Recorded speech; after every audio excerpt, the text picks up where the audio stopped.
Hello, everybody. Welcome to our live show. I hope you had a great week, a productive week of pursuing and achieving our dreams. If you have a comment that's relevant to what we're talking about this afternoon, we encourage you to add it in the comment section. If you also have a question that is relevant, you can also post it in the comment section. Then we can address the person. You can share the live. You can invite some friends so that we grow together. Today we are talking about profiting from the AI, artificial intelligence revolution. The AI revolution refers to the rapid and transformative advancements in artificial intelligence that are reshaping industries, economies, and daily life. It involves the development and deployment of AI technologies capable of performing tasks that traditionally required human intelligence, such as learning, problem solving, language understanding, and decision making. The revolution is driven by breakthroughs in several key areas, such as machine learning and deep learning, automation, robotics, natural language processing, and generative AI. In this talk with Temba, you will discover how you can create wealth for yourself in the AI revolution, whether you're a student running a small business or running a corporate that is a large business. Before I ask Temba to share news for the week, I just thought I could share my experience with AI. Probably it just shows the limitation. I didn't quite benefit, but 2 months ago, I was supposed to go to counsel someone in the townships. So I was going with someone. She's a South African. So she had told me that because we're going to the townships, we're expected to speak the vernacular languages, like not speaking English. And there was no way I was going to learn Zulu Tosa in a week. So I then thought, what was I going to do? Then I thought of Google Translate. And so I was so happy that Google Translate was going to be my savior in this meeting. We go to the meeting, and apparently the person whom she was talking to, she was an elderly woman, so she didn't speak in English. She spoke in Zulu. And me with my Google Translate, was we were not just allowed to record the meeting, but I could use Google Translate. So I put Google Translate. Oh, Google Translate. And I was talking about California. So within a few minutes, I realized that Google Translate was not going to help me. Then I just switched off and I just tried to pick what I could from the conversation, though they allowed me to speak in English. But yeah, that was my experience with AI a few months ago. Temba, do you have any news from this past week for our viewers? Just to pick up on your experience, Tafadzwa, two things that I would want to say. Number one, they are very efficient AI tools that can translate. Some of them you would need to pay for. The problem with using free AI tools is that they are limited. But one thing that I can assure you is that AI has evolved to such an extent that you can translate languages much, much easier, much, much easily. But just note that with some of these advanced AI tools, you would need to, pay for them. So that's the first thing that I would want to say. And the second thing that I would want to say is that AI models are improving, and they're improving at a very, very fast rate. Later on in the talk, Tafadzwa, I will introduce a term that I am almost sure you have never heard about it. It's called technological singularity. Technological singularity. And I will explain what technological singularity, is. And it's something that will actually, scare you. But while least you've had an unpleasant experience with the AI, in the past 2 weeks, I've had incredible experiences with AI. At the beginning of the year, I subscribed to ChatGPT. So ChatGPT 4, I think that's the latest paid version that they have. And yesterday, one of my clients actually asked me to do something, and the date for submission for this work was actually yesterday. This is something that ordinarily would have taken me 2 days to research on and to put a paper together. And because I was traveling in the week, I couldn't do that. And when the deadline came, guess what I did, Tafazo? I went to ChatGPT 4.0, which is the paid version that I have subscribed to. And I just, asked ChatGPT to give me a research on a particular topic. And voila, I had my 2 pages of research, and which I then just customized and submitted to the client.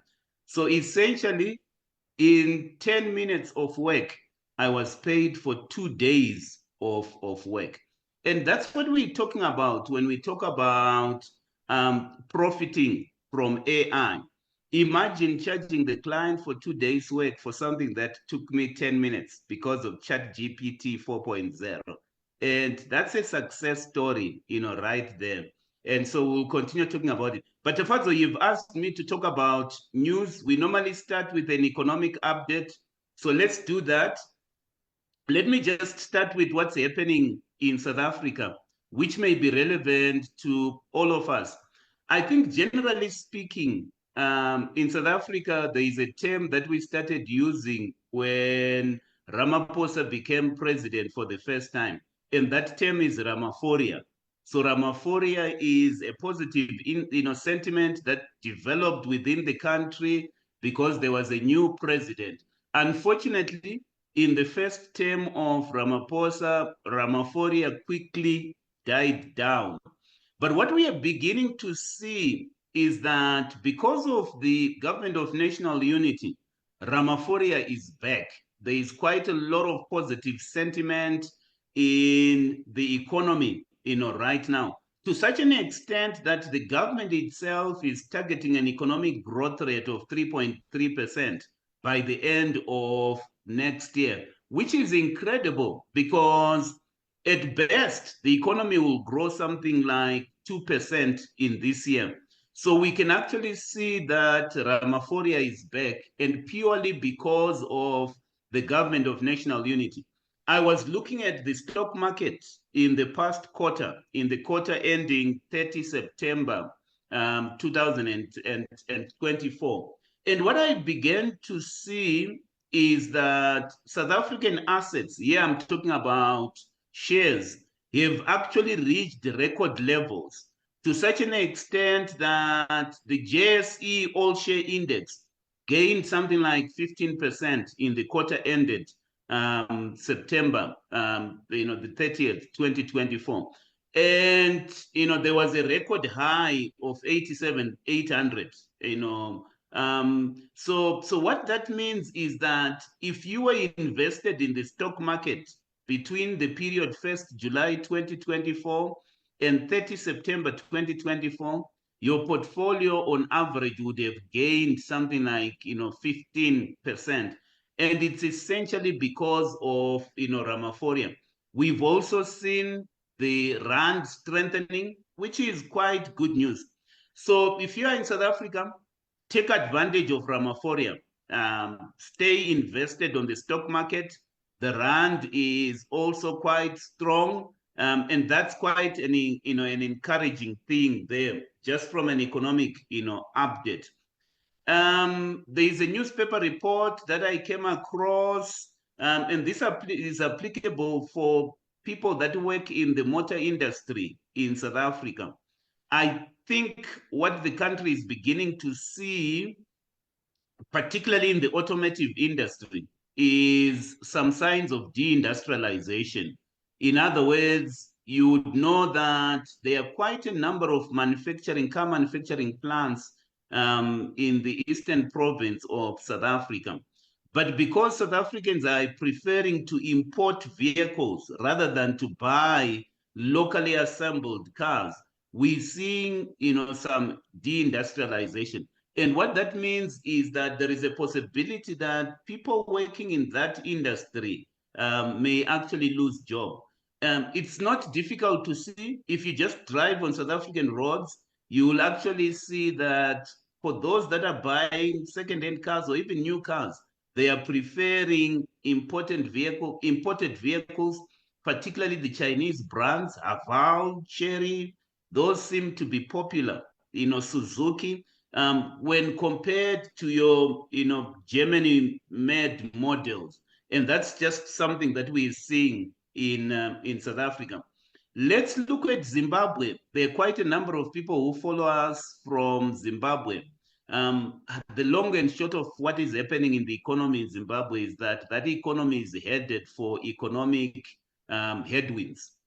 So I expect that in the next year, or even in the next 1.5 years, that's my own prediction, it's going to be tough economically for Zimbabweans. And it's essentially because of the devaluation that we began to see of this Zimbabwe gold currency. It was introduced in April 2024. And the currency has seen a rapid devaluation. I think the last time I checked, it was trading at a value of 40 to the US dollar on the black market, compared to the initial exchange rate of 13.5. I was listening to the president there addressing the nation last week. He tried to defend the gold-backed currency, and he tried to blame speculative trading for the struggles of the currency. And he emphasized that the government will continue backing the currency. I'm a little bit skeptical about the long-term viability of the ZiG. And my own prediction is that economy is headed for economic headwinds, so to speak. Let me just mention 2 other countries in Africa where people follow us. In Ghana, the country there has just concluded a 13 billion debt restructuring agreement, which should be, which should result in a stabilization of the country's fiscal position. As we have been mentioning, there has been devaluation of that currency. There's been high inflation in Ghana, but that's giving quite a lot of hope. The conclusion of that 13 billion debt restructuring agreement. So hopefully, going forward, we should see things improving in Ghana. In East Africa, I was listening to the president there 2 days ago. He was addressing a certain tourism conference, and he did indicate that Kenya has launched a digital nomad visa. So if you would want to work in Kenya, there is a special visa for your digital nomads. So your digital nomads are people that are doing digital work. Your global digital professionals. You're now allowed to live and to work in Kenya, and especially for those people that want to travel around the world whilst at the same time, working. And I think that will boost tourism in that country. In fact, when I look at the economy in Africa, I'm encouraged with what's happening in East Africa, that whole East African region.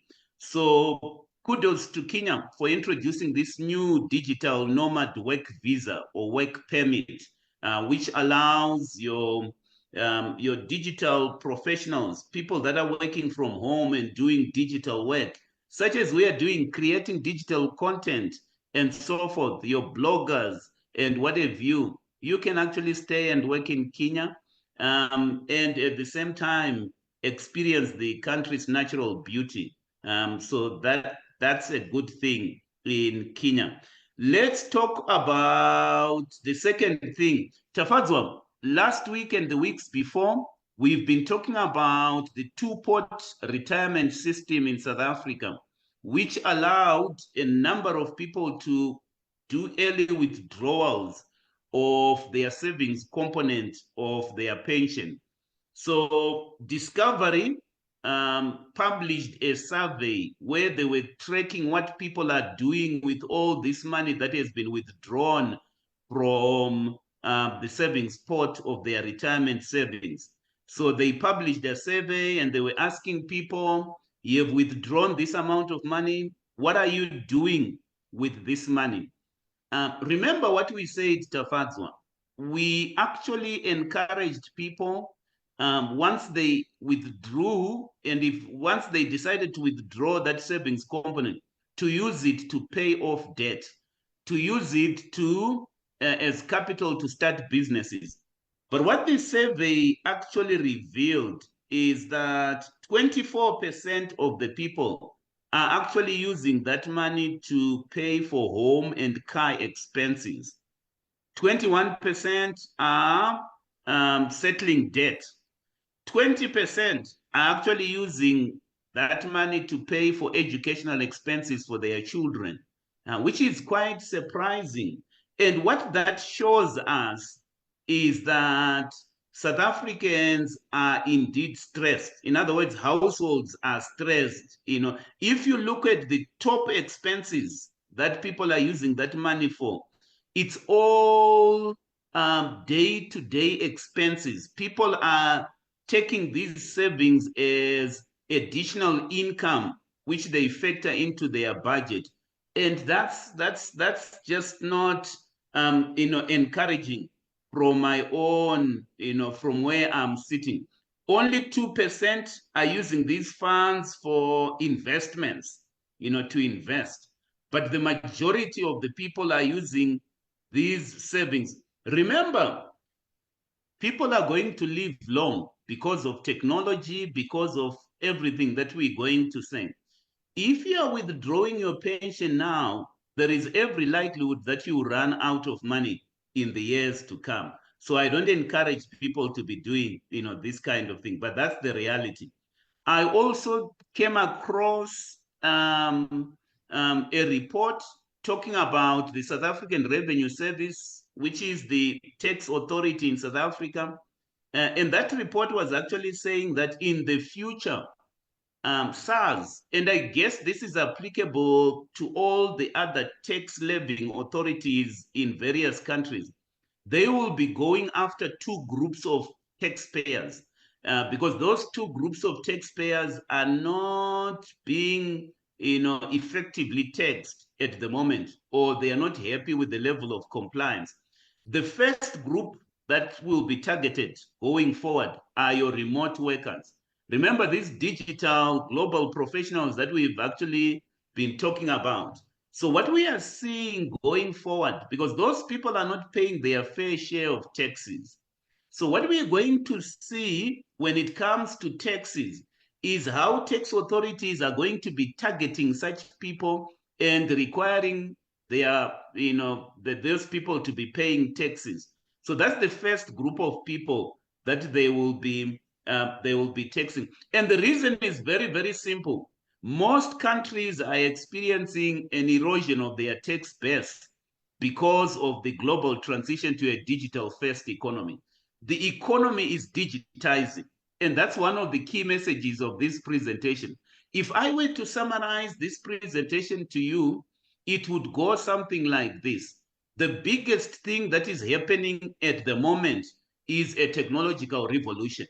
There is a technological revolution that we are seeing as we transition to a digital, first economy.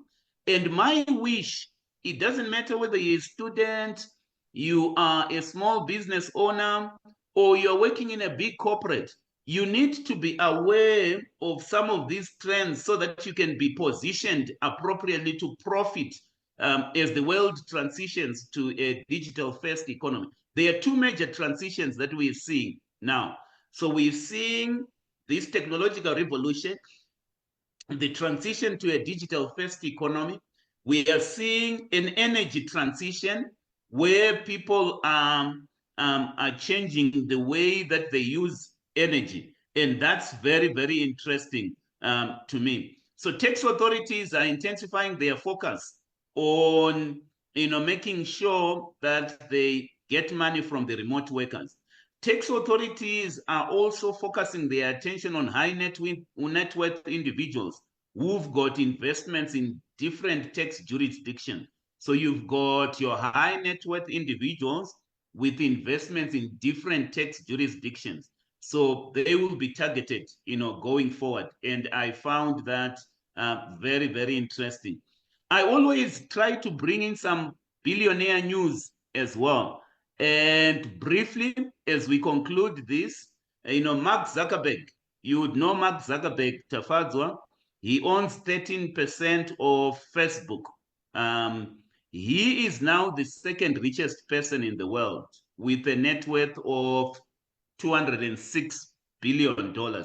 So he has just joined the elite club of people with more than $200 billion in net worth. In the past 6 months, I think his net worth, if I'm not mistaken, he has increased by something like 78 billion. Imagine, Tafadzwa, in less than a year, your net worth just increasing by 78 billion. What it just tells us, there are two things that this tells us. So forget about the fact that there is a guy called Mark Zuckerberg, who is now the second richest person in the world. I think for all of us who are listening to us, I just want us to get two things. The first thing that I want us to get is that the level of inequality is increasing in the world. There are people who are getting poorer and poorer by the day because they've got no clue what is happening in the world.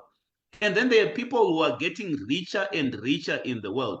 So the level of inequality is increasing, right? I hope you're not going to find yourself on the wrong side of that divide, that economic divide. So regardless of what you hear politicians talking about in terms of balancing the scale, as far as wealth distribution is concerned, it's not going to happen. What we are seeing more and more is increasing inequality. And if you are starting out on a journey of wealth creation, just be resolved within yourself that you're not going to find yourself on the wrong side of the digital divide. And you may ask yourself, Tafadzo, which is my second point, why is it that Facebook is risen to make, in fact, if I look at the Facebook shares, the holding company of Facebook is called Meta. This past Thursday, their shares closed at a record high, which was a 68 jump from where they were trading at the beginning of the year. Imagine shares just increasing by 68%, how much that wealth accumulation is all about. And the reason why Meta shares have increased by that much is because they just announced that they are doing amazing things as far as artificial intelligence is concerned. In fact, Facebook has been able to deploy artificial intelligence to enhance the performance of their online advertising platform. And that has been the reason for their sales growth.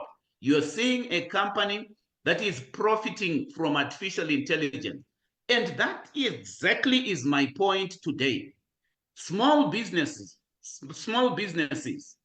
individuals, large corporates that are going to capitalize on this artificial intelligence revolution are going to massively create wealth.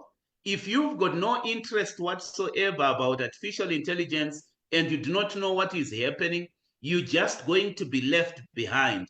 And that is really my point, here. I hope we all get the point. So back to you, Tafadzo, so that we can move on swiftly. Thank you very much.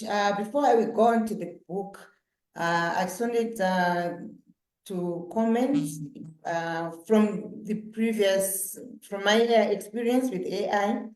My understanding is you need money, maybe for it to be effective, for it to work for you effectively.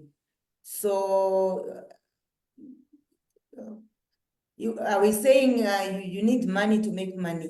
Because we're talking of wealth creation. Because if you want to use the cheaper version of AI, like what I was trying to do, then you don't get results. Then in your case, I also wanted to ask that if the client or the person whom you're doing business for, whatever report you were doing, if they realize that what you were supposed to do, it was eventually done by a robot, doesn't that affect your reputation? Or also, yeah, reputation? And are they justified if they change their payment? Because now it's not you who did it. Then, yeah. So today our book of the week is a book titled How to Make Money with Artificial Intelligence, a Comprehensive Guide by Don Carlos. What is this book all about, Temba? Maybe. So before I talk about the book, let me just respond to the issues that you have raised quickly. Number one, we've always said, and I will repeat it again, you don't need money to make money. You need ideas, you need knowledge to create wealth. So let's just understand that, you don't need money to make money. And we've demonstrated that in all our presentation. What you need is knowledge. What we will see in the next few years is, Tafadzwa, knowledge is going to increase tremendously. Knowledge is going to increase tremendously. I did promise you, Tafadzwa, that I would define this term called technological singularity. Technological singularity is a term that is being used to reflect the point when these machines, these robots, will actually be as intelligent as human beings and do the same. Because now we're talking about artificial intelligence, and intelligence which is artificial. If you look at the point where we are, these machines are making mistakes. These machines are not as intelligent as human beings. But then there is a point at which the intelligence will increase to such an extent that that intelligence will equal the intelligence of a human being. In other words, they will also have emotions and they will think like human beings. I was reading a book by a futurist called Ray Kurzweil, and he says artificial intelligence will reach human levels by around 2029. 2029, if you go by what he's saying, is in the next 4 years, these robots will be as equally intelligent as human beings. And he says, in fact, Ray Kurzweil, he has written a book that I've read, and that book is titled The Singularity Point is Nearer Than We Think. And he says, follow that out to say 2045, we will have multiplied the intelligence, the human biological machine intelligence of our civilization 1 billion times, right? So that's what we are talking about. Things are moving much faster than we think because these artificial intelligence models, they've got the ability to learn from their mistakes and to improve, so that they can, do the things that they are expected to do. So that's something, Tafanzwa. In fact, as I was researching on artificial intelligence and how we can enhance our business using these AI tools, I got to actually develop a feeling that most of the artificial intelligence innovation that have been published are not where the technology is at the moment. I just got the feeling that there is a lot that is happening, behind the scenes that we are just not aware of. And we will be caught by surprise, one day. So that's what we're talking about, Tafadzo. So your first question was, do you need money to make money? The answer is no. Your second question was, Temba, you employed these artificial intelligence tools. Look, Tafadzo, I want you to get the point here. I could have researched from a number of books, right? I could have opened accounting standards. I could have opened. Remember those days when we went to the library to research and you got hold of 10 textbooks to come up with a research article. So what this artificial intelligence, what this chat GPT did for me was to speed up that whole process of intelligence, of research. I could have done it myself, right? So there is nothing unethical that we are doing here.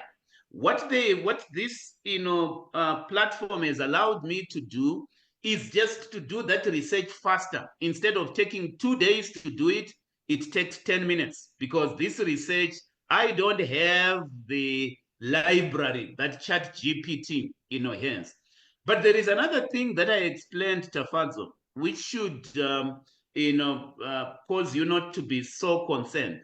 When I got this research article from ChatGPT 4.0, I actually customized it to the client. I looked at it, customized it, branded it. So I didn't take it as it was. I really customized it. And that's what we're talking about, here. It's much more intelligent, it's much more faster, and I was able to do what I was supposed to do. And that to me is productivity. You're doing 2 days of work in 10 minutes, and that's a quantum leap in productivity. But let's go to the book of the week, Tafazo. The book of the week, this is an ebook, all right? And I recommend it to everyone who is following us. It's an ebook, and it took me 2.5 hours to go through this ebook. So it's not a hectic ebook at all. What I liked about this ebook, How to Make Money with Artificial Intelligence, it's quite a comprehensive guide.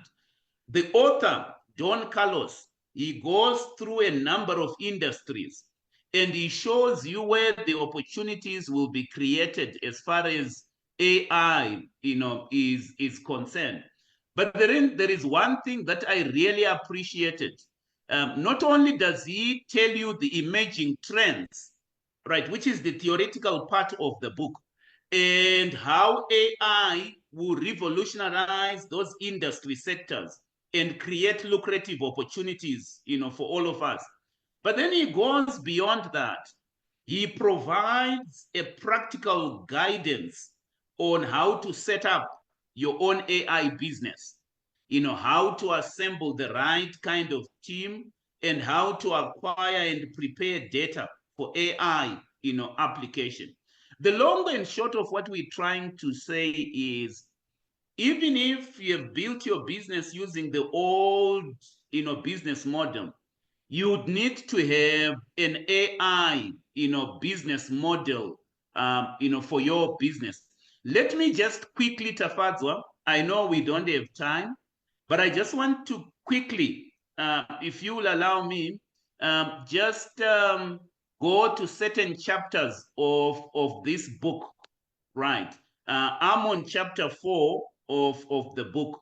And on chapter 4, he is now, and I saw chapter 4 is a very practical, chapter. He's talking about, the title of that chapter is setting up your AI business, because that's how we need to profit from AI. This trend is irreversible. We are going to reach this point of singularity, technological singularity, very soon. And you might as well profit, from it. So in chapter 4, he talks about choosing the right AI business model. And he talks about product development, AI as a service. He talks about AI consulting and services. So as an AI consultant, you can provide expertise and guidance to business seeking assistance to AI strategy. Let me just tell you something. Maybe you are in school.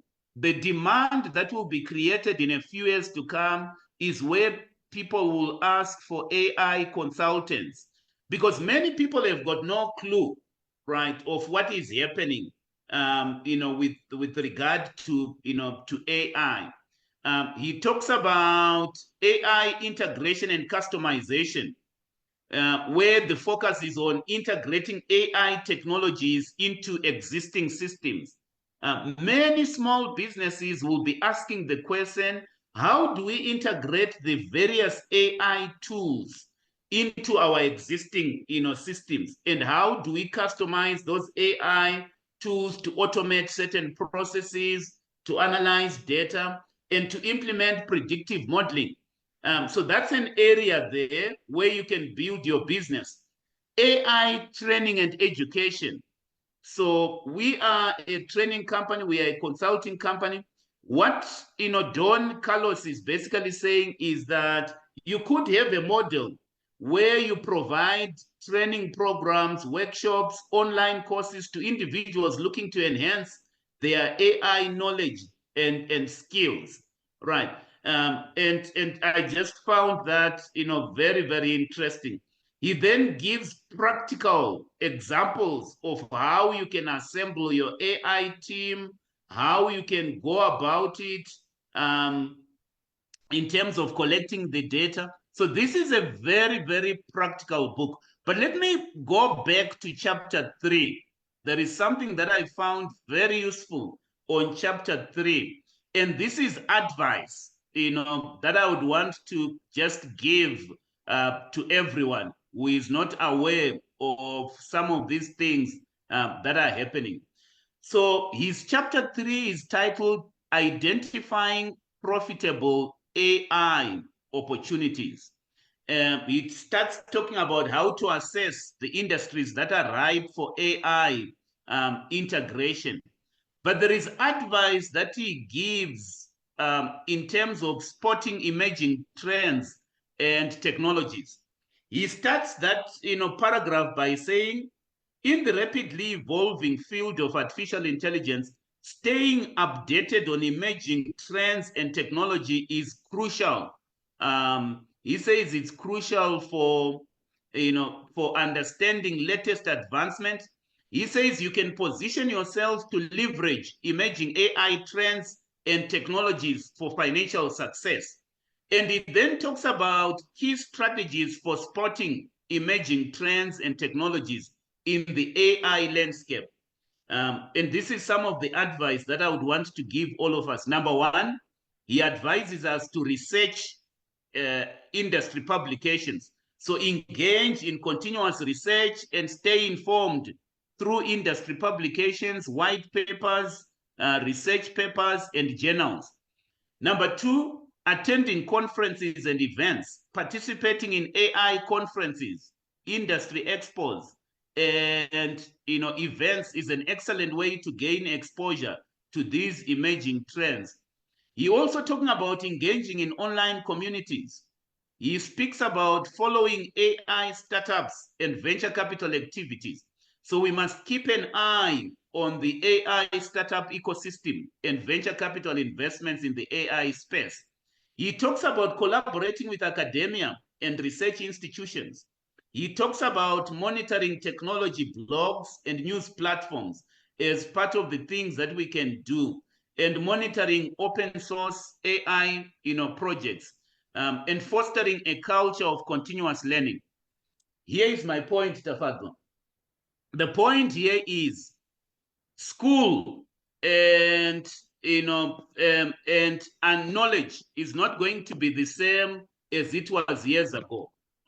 What we need to understand here is that as far as AI is concerned, it's very, very important to stay updated and know what is happening, because things are moving very fast. I hope you understand that, Tafaz. Thank you very much. Before I go to the next question, Tindai says, you remember 2000 compliance, which affected us. How safe is this as human beings are always having limitations? I'm assuming that he's asking how safe the AI is since they have limitations. Then he also says elderly people who are successful businessmen will obviously lose money if key employees become fraudulent. So I'm not sure whether you've explained this in your responding. So let me just say two things in response to that question, Tafazo. Y2K was an alarm. You know, we were alarmed. We were told that things would fall apart as we transitioned to the year 2000. It never happened. What we are talking about there is not the same as Y2K. What we are talking about is something that is happening. So this is not something that will happen in the future. It's already happening. There is a lot of research that is going on, some of the things that we are not aware of. The fear in the world today is that things are happening so fast on the AI front that even legislation is not catching up to it. If you read and research on what is happening, people are actually concerned about the ethics of AI, about privacy matters. They are concerned about legislation, whether we actually have sufficient and robust legislation to legislate around AI, because we are seeing things moving too fast, you know, compared to legislation, compared to, you know, to everything. I don't know how things will evolve myself. I know that there are certain developed worlds that have started, you know, putting in place legislation. Today, I was reading about the governor in California, you know, who dismissed a piece of legislation on AI, and he says it needs further research because, you know, people were pushing against it. So let's just be clear with what we're talking about here. We're not talking about something that might happen. We're talking about something that is happening. We're not talking about something that is happening slowly. We're talking about something that is happening very fast. And the intent of this presentation is to excite you so that you do your own research, but not only that, so that you also position yourself so that you are not on the wrong side of the, you know, inequality divide, you know, so to speak. So that's the point. Tendai raises the point around elderly people. I don't want to, you know, to be biased, you know, concerning people's ages. I have seen young people who are old as far as their mind is concerned. They are set up in the old economy.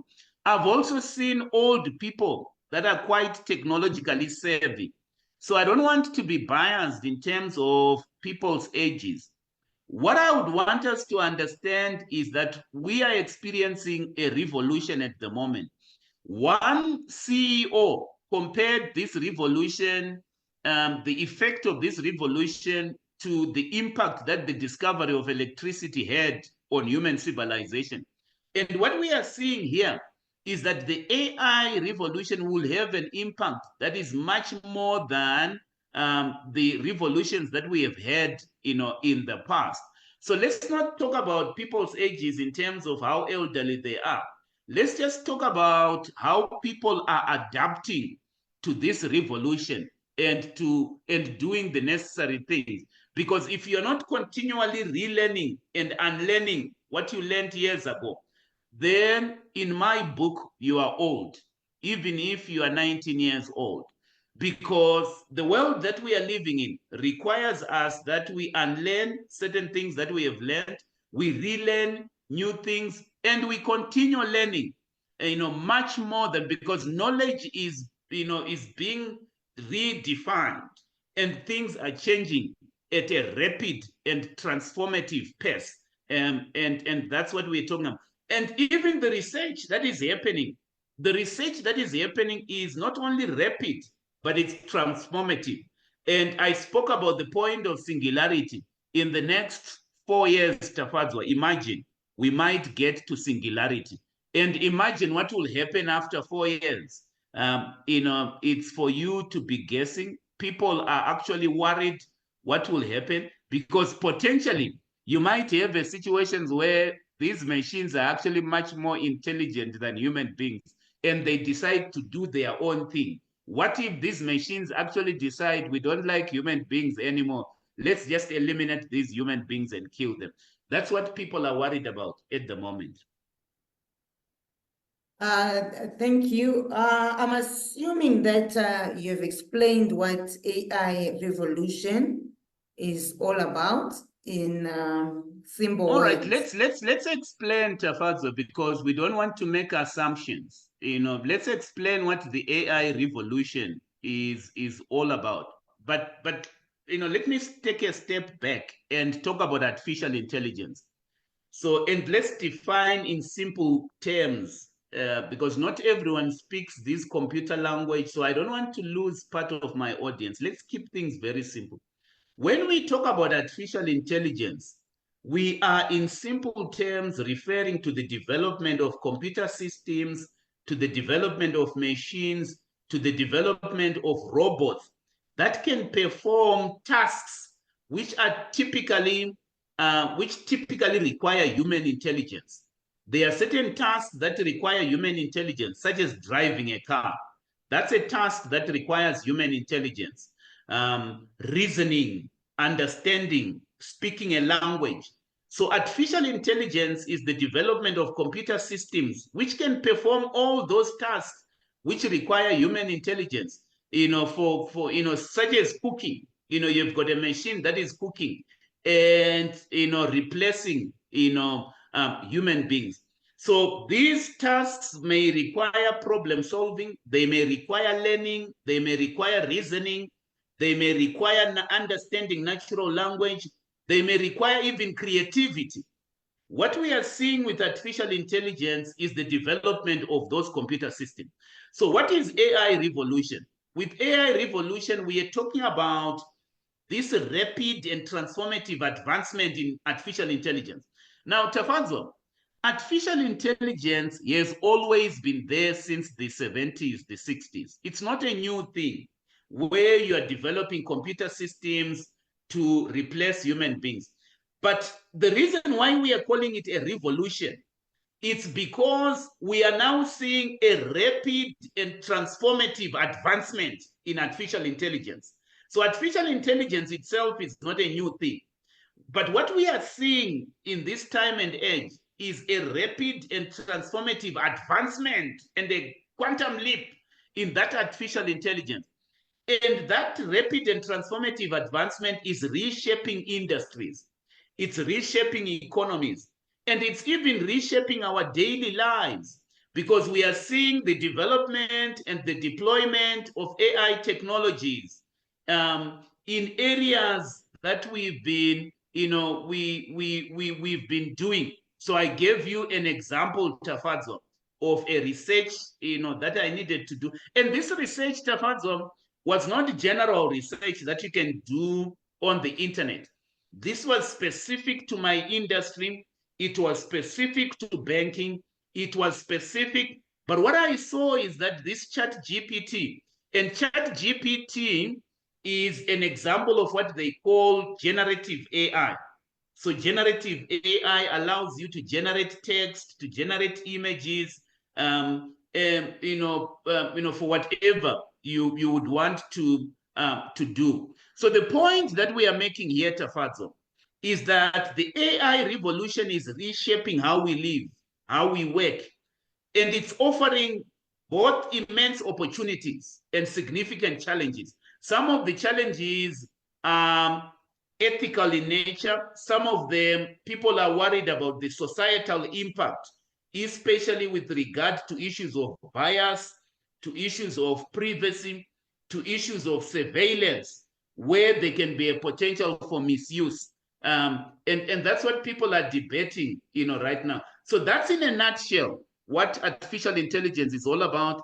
Artificial intelligence has got subsets such as machine learning and deep learning. That's a subset of artificial intelligence.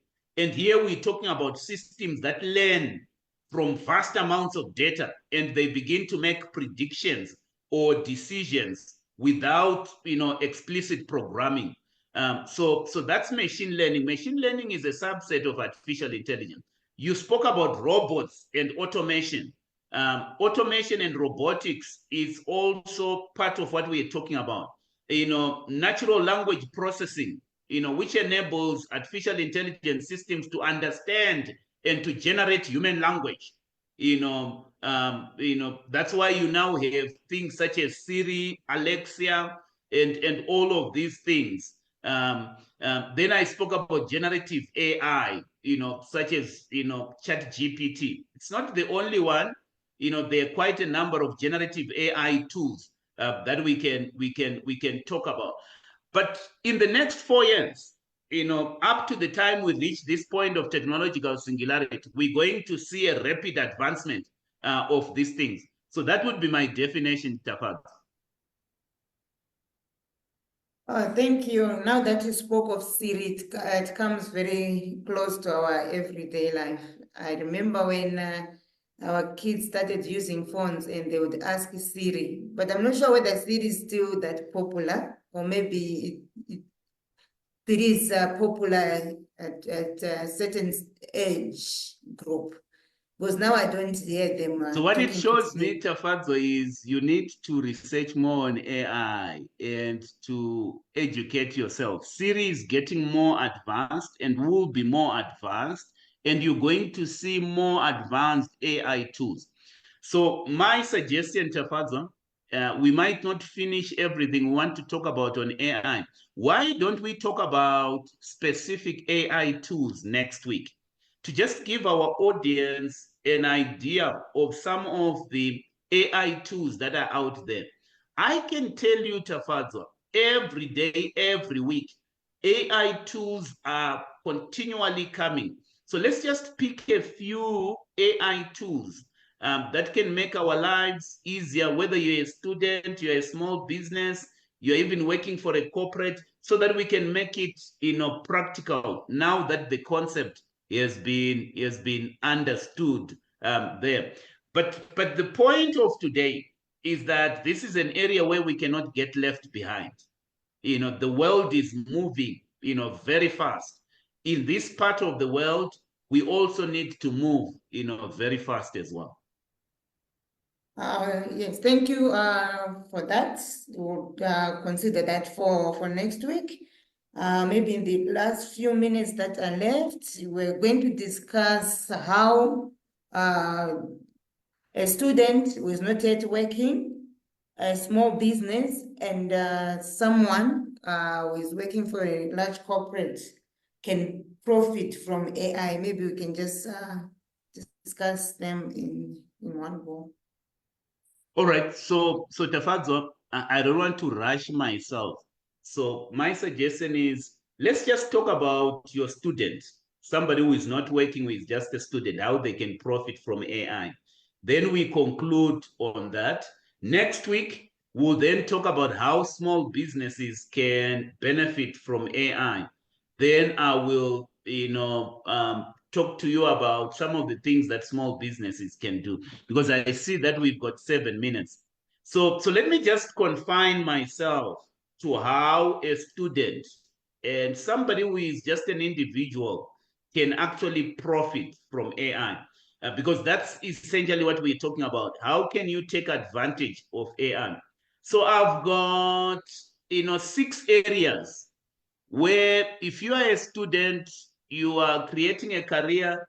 Do you know, Tefadzo, before I start talking about that, I was following a conversation that somebody was talking about. And the interviewer actually said there are very limited opportunities for young people in our day. I beg to differ, Tefadzo. Yes, it might look like certain jobs are overly congested, but I think what the AI revolution is doing is redefining what work is, right? We spoke about the digital nomads, the digital workers, the remote workers. That never used to exist, Tafadzo. So I just want, particularly to the young people that are listening to us today, don't buy into this concept that says there are limited opportunities in the world that we live in. In other words, all opportunities were taken by the people who are currently occupying jobs. I actually think that this AI revolution presents lots of opportunities for young people. Let me give you practical examples. Number one, as a young person, you can actually develop AI skills and expertise.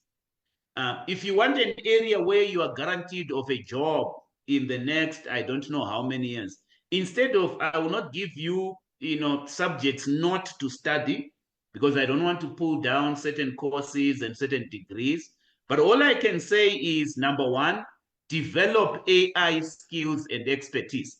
Learn AI and machine learning.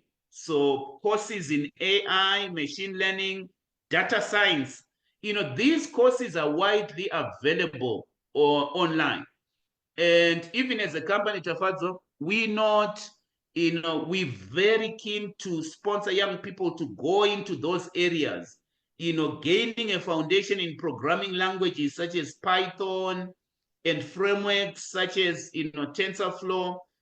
This opens doors to high demand careers and staying up to date. So that's number one. Number two, explore AI-based tools for productivity. You are a student. You can actually use AI-powered tools, such as tutoring systems, personalized learning platforms, and intelligent note-taking apps. In our day, Tafadzo would take notes, using the hand. But now, there are platforms such as the Khan Academy. My son was studying for an American course, and I led him to go to the Khan Academy. And these things make learning very easy. They enhance your learning because they are using AI to tailor content and feedback, making studying more personalized, right? Use AI for creativity.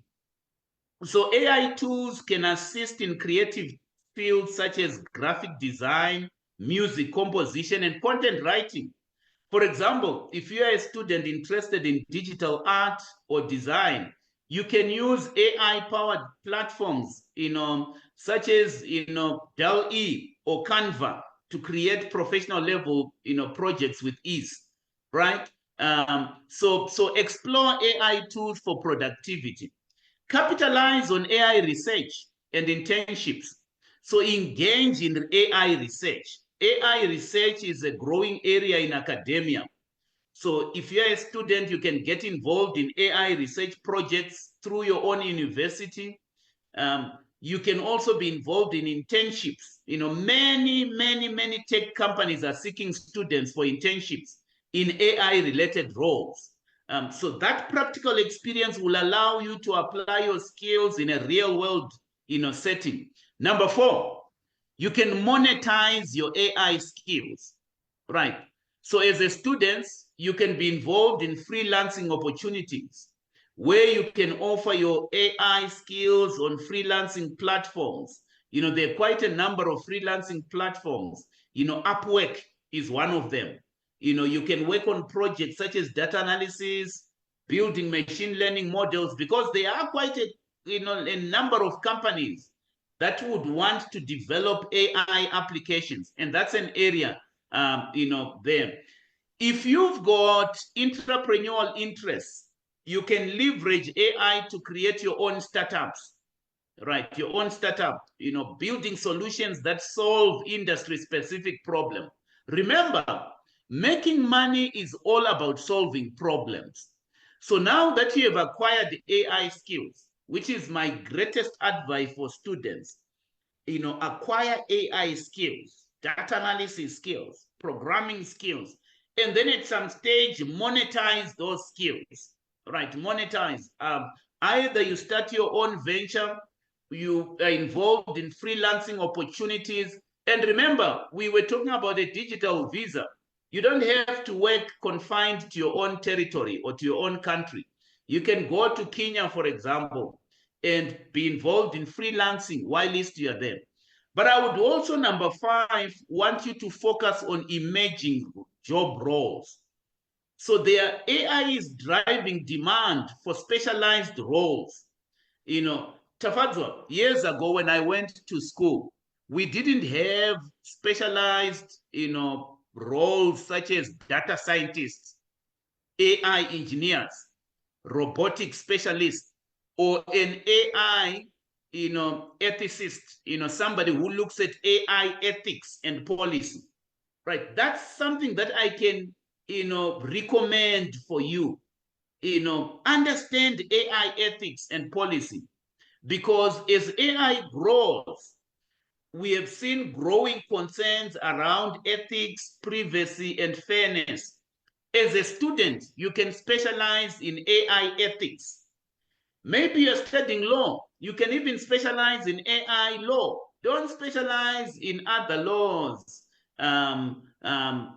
This is a growing area, right, that you can specialize on. So understanding the legal and ethical implications of AI use is something that is increasingly valuable in sectors such as law, public policy, and even governance. Right. So that would be my advice if you are a student in terms of how you can profit. Never buy into this thing that says there are limited opportunities. No, there are no limited opportunities. In fact, Tafadzwa, in my thought for the day, I wanted to quote somebody called James Manyika. James Manyika is a Zimbabwean who is working for Google. He's an executive at Google.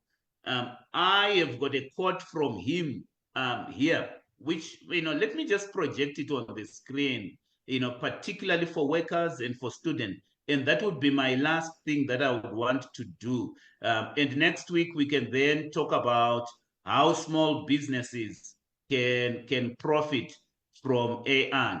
So this is what James Manyika says. He says, we are going to see tremendous occupational shifts. Some jobs will climb, others decline. So how do we enable and support workers as they transition from occupation to occupation? We don't do that very well. I worry about the skills shifts. Skills requirements are going to be substantial, and how do we get there, quickly enough? Those are questions that James Manyika is asking, himself. But the most important thing is we are going to see tremendous occupational shift. Let me just close on this note, Tafadzo. I have heard people saying, my job is very safe from AI. Maybe AI will replace people like accountants and those people, those people that do repetitive tasks. That used to be the thinking years ago when we were talking about AI. But AI is evolving to such an extent that in a few years' time, especially when we reach this point of singularity, in a few years' time, AI will not only replace repetitive tasks, it will actually replace human beings and what they do. Think of anything that a human being can do. We are seeing a rapid and transformative advancement in AI to such an extent that, at some point, and according to Ray, Kurzweil, Ray Kurzweil is a futurist. He's a computer scientist. So he understands quite a lot about artificial intelligence. And so that's why I brought his thought there. Artificial intelligence will reach human levels by around 2029. We will all be there and live to see what will happen. But let me stop there, Tafadzo, and then we'll take it into next week. We'll talk about how small businesses can profit from AI. Thank you very much. I think before you tell people where they can find it, and I had made a comment, I think it came from my comment on Siri, where he's saying he's concerned that AI will take over parenting, and is it religiously okay? Maybe you may just want to say one sentence before you tell Those are the ethics and societal impact of AI that people are worried about. What would that mean? Tafadzo, remember last week you showed me about this robot that was preaching in church and people were gathered to hear the robot, preaching. Those are concerns that people have, about what is the implication. My worry at the moment is that people are so clueless and there are these rapid and advancements that are taking place. And we are all clueless. We think we understand artificial intelligence, but we don't realize how things are progressing. So for us to catch up, it's something that we would need to educate ourselves on, to really think about how we can profit, because whether we like it or not, these things, will happen. It's not going to be, it's a revolution, right? And the easiest way that I can explain this revolution, Tafato, Do you know that many years ago, there was a time when people were using horses, as a mode of transportation. And then people introduced, railways. And some people who were stuck in the past, they said, look, we don't want railways. In fact, let's use faster horses, so that we can compete with railways. Don't have that mentality of saying, let's use faster horses. Where we are, you cannot outcompete AI. You just need to join the revolution and to profit from the revolution. It's the biggest thing that is happening at the moment. I don't know what you consider to be the most important trends that we are contending with. In my book, the AI revolution is the biggest thing that is happening in our society. The transition to a digital first economy is the biggest thing that is happening in our generation at this point in time. That's my view, Tefanzo. But if you would want to talk to me, to get hold of me, the easiest way is to connect with me via LinkedIn. Just type in Temba Duplex Mazibuko, and you can communicate with me via LinkedIn. Thank you very much, Temba, for your contribution. And thank you, Tendai. I'm sure your questions have been addressed. We mustn't be afraid. We must research, learn, and get ourselves up to date with what's happening, whether it's in parenting, in business, at work. We need, the world is moving very fast, so we need to move with the world as technology is concerned. Thank you, everyone who joined us. We appreciate your support. Let's go out there, let's learn, let's grow as we pursue our dreams. Let's catch up with technology so that we profit from the AI revolution. Have a great week ahead, and let's catch up next Saturday. Cheers.